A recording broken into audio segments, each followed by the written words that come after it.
Hi, I'm Lisa Adam from the Museum of South Texas History, and today I wanted to show you two medical kits in our collection that have an important message for us today.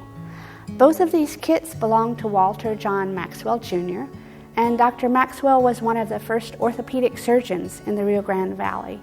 It was intriguing to me to see that one of these kits was a diabetes testing kit, and at first I was a bit puzzled about that.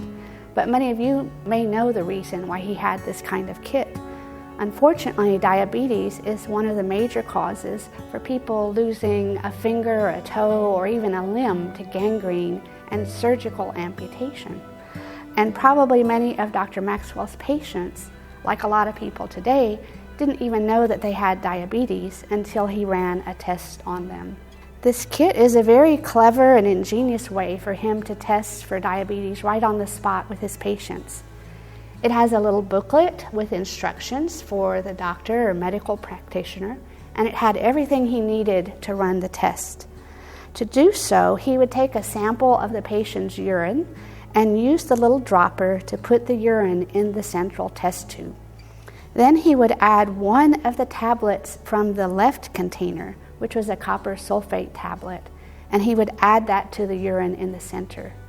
Then he would take a tablet from the container on the right, he would place it on the little tray below the test tube, and he would actually burn that tablet.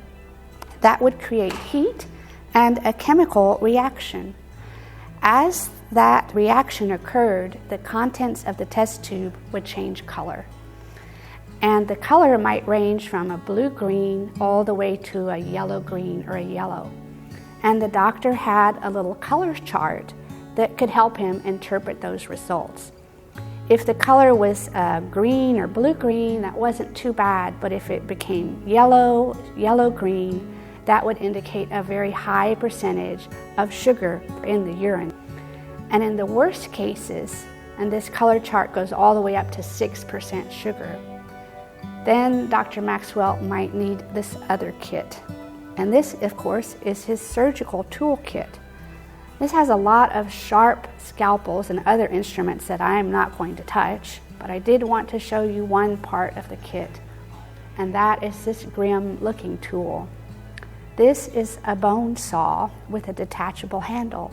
And of course, this is the kind of instrument that Dr. Maxwell might need to do a major amputation on a limb to be able to cut through a bone.